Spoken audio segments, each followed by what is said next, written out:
Hi, welcome to my channel. Thank you so much for clicking on this video. Today I'm going to talk about Veronica and Jamal on the 90-day single life. So let's get into it. So I was really excited about this season to see Veronica because she is dating Jamal, which is Kimberly's son. Now, here's the thing about Jamal. Jamal seems to be like an F boy because he ended up sliding into her DMs after her breakup with Justin from last season. And they are long distance. She lives in North Carolina. He lives in San Diego with Kimberly, and they've somehow tried to make it. And not only that, they're now exclusive.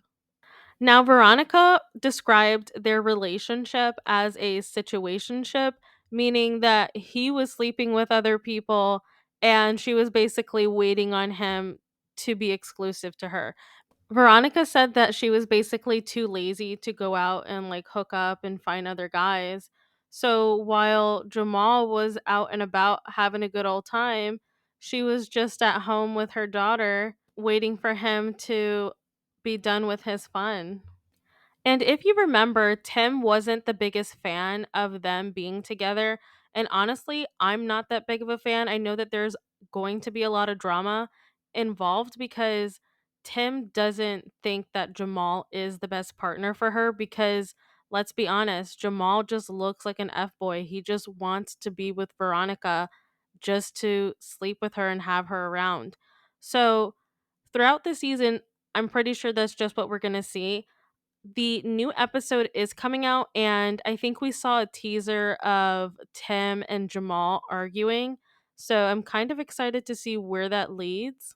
Now that they are exclusive, I wonder who brought up the conversation or how the conversation came about because something tells me that Veronica was the one who pushed it and Jamal just kind of went along with it and was like, whatever. You live in North Carolina, I live in San Diego. It's not really that big of a commitment, but something tells me that it was Veronica that pushed the exclusivity. Now, in the next clip, we end up seeing Jamal and Veronica together and he's making her eggs and they end up talking about how he is not a really good communicator and we find out that he's a really bad communicator. Like, it's basically non-existent from what it looks like because he ends up saying that he's more of a face to face kind of person. And my thing is, you guys are long distance. There is no face to face. The only face to face you're ever going to have is when you guys are flying into each other's cities. So Veronica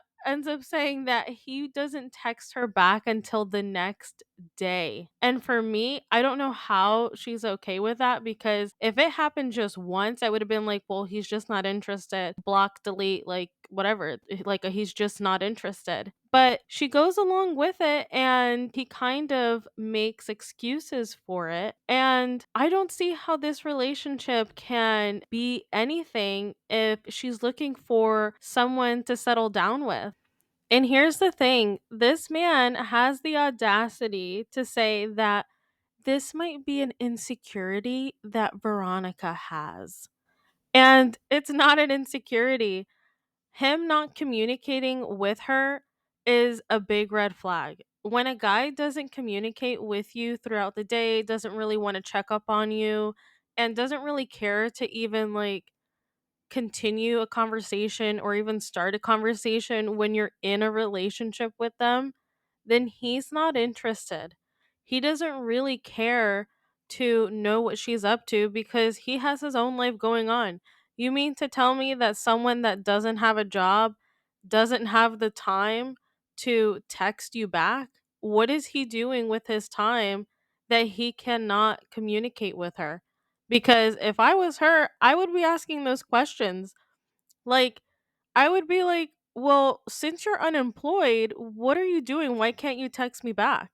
And not to bring up his mom again, but it really is interesting because we saw the dynamic that Kimberly had with Usman, and it just really intrigues me that he treats women the same way that his mom gets treated by other men. It's just a really interesting connection. And I wonder if since he saw that his mom is willing to go above and beyond for men that give her so little, he notices that he can do that to other women. There you go. I want soda. Can you get me that? Excuse me, are you gonna pay me? Excuse me. Are you gonna pay me God, later? get me soda. You better pay me later then. I will. No. With what? Okay.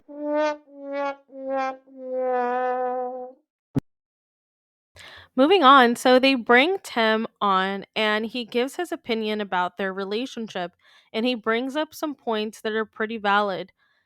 The fact that Jamal is unemployed, he still lives with his mom, are factors that Veronica should take into consideration, because their age gap is going to be a problem because she's at a very different point in her life. She wants to settle down. He's still in his 20s. Most men are not ready to settle down in their late 20s. They want to explore, have fun, and hook up. And that's exactly what he's doing with Veronica. And although Tim is super protective over Veronica, I think that's what she needs because she doesn't have that respect for herself to not entertain guys like Jamal. When I told Tim that Jamal and I were in an exclusive relationship, at first, Tim was really, frankly, confused. I was kind of shocked because I just never expected that. He's like lives at home. He doesn't have a job right now. I just want you to be careful. That's it. I'm going to support you. I'm going to end this video here. Thank you so much for taking the time to watch my video if you made it to the end.